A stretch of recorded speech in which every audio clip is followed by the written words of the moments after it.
Hello everyone, now you will hear a brief summary of the movie Front of the Class. The film is based on real events. 12-year-old Brad Cohen was called various names, most often a psycho, and bullies would attack him at their first opportunity. All because of the nervous tics that prevented Brad from living calmly, and teachers from conducting lessons. Brad first started making strange sounds and twitching at the age of 6. Doctors said that the boy would outgrow them. An adult Brad was stopped by a police officer for speeding. The man thought he was dealing with a drunk. Brad explained that he has Tourette syndrome, and he came to G City to become a teacher. The cop just laughed when he heard such nonsense. First, Brad needs to go through an interview. A graduate with excellent recommendations. And why did you choose Atlanta? Now I live here.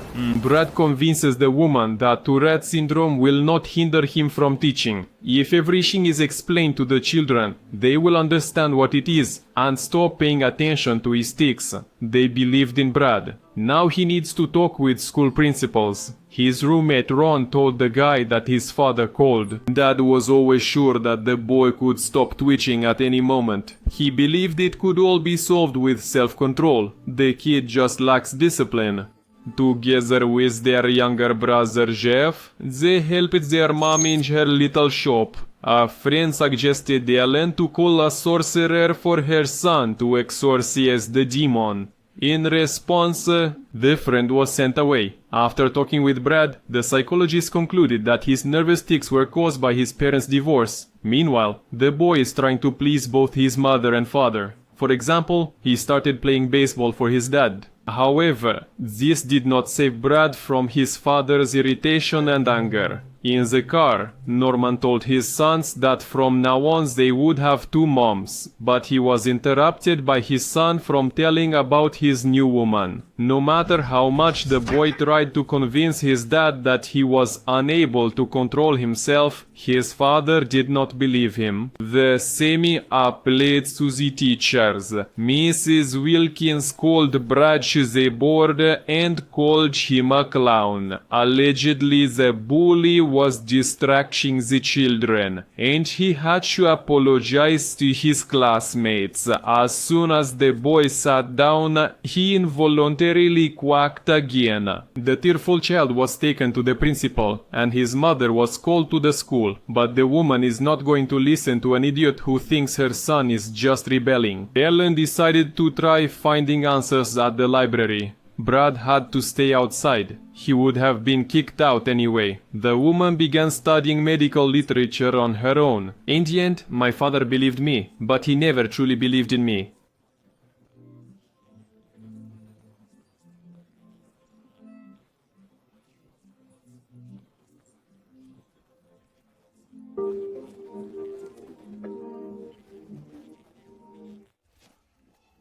After the first interview, Brad was promised a callback. The guy knows that this won't happen, but he doesn't intend to give up, just like his mom didn't give up. Ellen took her son to church to meet with a support group with people who also suffer from Tourette syndrome. Brad had never met anyone like him. Someone was stomping their foot and coughing. Someone was squealing and twitching their nose. Brad realized how others see him. The main conclusion the boy and his mom made after the meeting is that he doesn't have to be like them, because all these people don't go to work or school. They lock themselves in their homes. Brad will not become a recluse. He will live a full life. And this is called a support group. And where is the support? In hiding for the rest of your life. At 12 years old, Brad decided that he would not let the syndrome defeat him. Since then, he faces difficulties with his head held high. Unfortunately, so far he has not been able to convince the directors. Ron asks his neighbor to take a break and go on a double date with him. Besides, Deborah already knows about his problem. The girl is having a good time with a charming guy, but some guys at the next table are staring at him. I've caught that look more than once. He's thinking, how can I learn to make such cool sounds? They agreed on a second date with Deborah, but Brad is sure it will never happen. He gets stood up every time. The phone rang. Brad hoped it was Deborah, but on the other end of the line was his father. Norman doesn't believe that his son can become a teacher. He suggested Brad work at his construction company. Things didn't get better in high school. Bullies continued to bother Brad, and the teacher, without hesitation, sent the troublemaker to the principal. However, instead of scolding Brad, the stern-looking man suggested he attend a school orchestra concert. The boy was afraid he would ruin the performance. That's exactly what happened. He was shushed throughout the concert. Afterwards, Principal Meyer asked the new student to come up on stage. Mr. Meyer allowed the boy to talk about Tourette syndrome and how he can't control himself, that there is no cure for this illness. Brad likes making these sounds even less than others like hearing them. What can we do to help you, Brad? I just want to be treated like everyone else. The director winked at the boy and suggested he return to his seat. All the children applauded him. Mr. Meyer helped the boy a lot then. During the next interview, the principal thought that Brad had something stuck in his throat. Upon learning that he had Tourette syndrome, the man questioned the teacher's ability to teach. After all, the children will laugh at him. If only he would stop doing that. At least in class. This time Brad's nerves gave out, and he left the classroom himself. In the car, the poor guy cried bitterly from his helplessness. All these years, Brad has been supported by his mom. She is confident that her son will definitely find a suitable school. Brad decided to visit all the educational institutions in the city and talk to all the principals. He needs this job.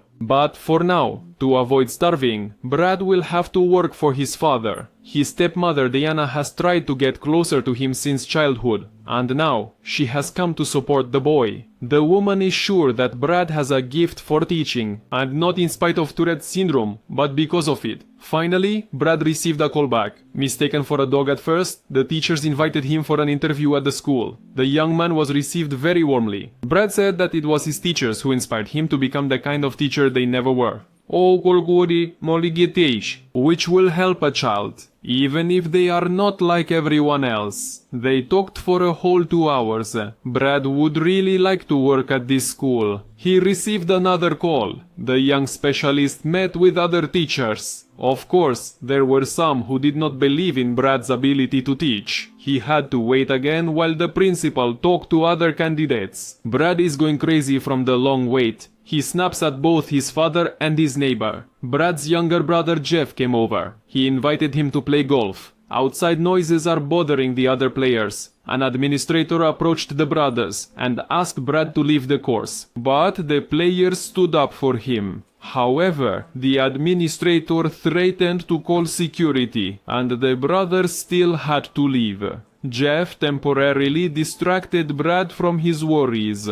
And as soon as he left, our hero got a call back from the school. The principal informed Jeff that he was hired. The guy will be teaching second graders. Other teachers took the newcomer under their wing and helped him settle in. His mom was happy for her son and asked if there were any pretty teachers at the school. Brad is also interested in finding a partner, so he signed up on a dating site. He liked 22-year-old Nancy. On the date, the girl was just as nervous as Brad, and didn't seem to be bothered at all by her companion's peculiarity. They had a great time together, but Brad didn't dare to invite the girl on a second date, even though she clearly expected it. Nancy wrote to him herself. That's how their relationship began. Now Brad needs to meet his class. He set up the room and met the students wearing a pirate hat. The first thing Brad did was to invite the children to ask questions about Tourette syndrome. This way, they learned that the condition is not contagious and no one can cure it yet. Brad can eat and go to the cinema, even though he is constantly thrown out. But what Mr. Cohen definitely cannot do is play hide and seek.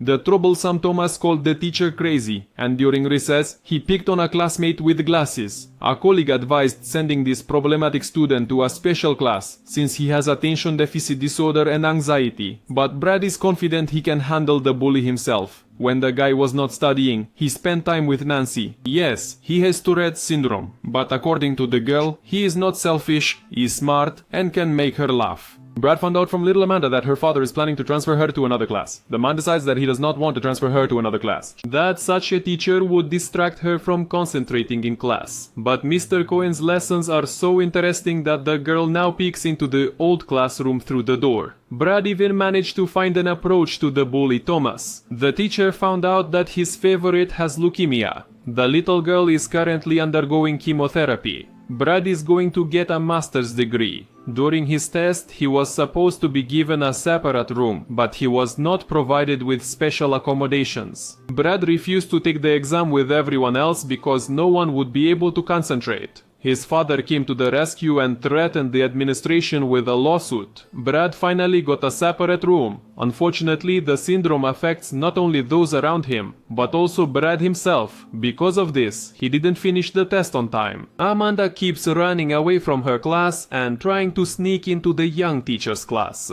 Brad caught Thomas when she was drawing on the bathroom door. The guy kept the bully after class and showed him what it's like to read with Tourette's syndrome. So it's much easier for Thomas to read than his teacher, and he shouldn't be embarrassed to read out loud. Brad will ensure the boy receives the same amount of knowledge as the other students. Brad brought Nancy to his hometown to introduce her to his mother and other relatives. There, for the first time, he confessed his love to her.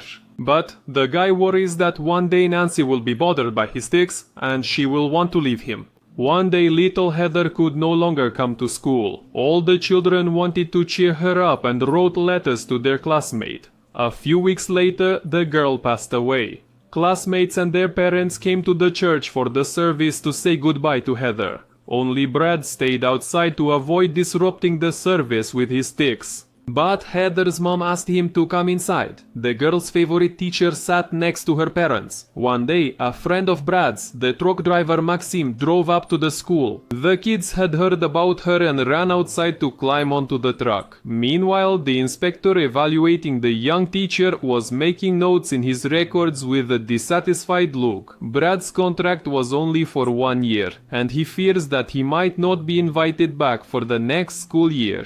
The father finally admitted that he often felt embarrassed being the son's father in crowded places. He was used to controlling everything in his life, but no one can control Tourette's syndrome. Norman also worries that this disorder possibly appeared because of him. The man made new cabinets for the school library and gave his son a helmet to add to his hat collection. All the teachers and the principal were waiting in Brad's class. It turned out that as a result of the evaluation, he was recognized as the Teacher of the Year among new teachers in the entire state. At the banquet, Brad got so nervous before his speech that he couldn't manage his stick for a long time. The young man thanked his family, friends and colleagues. Brad specifically mentioned his most loyal companion, his illness. It taught him not to stop and not to give up on the way to his dream, neither in work, nor in play, nor in love.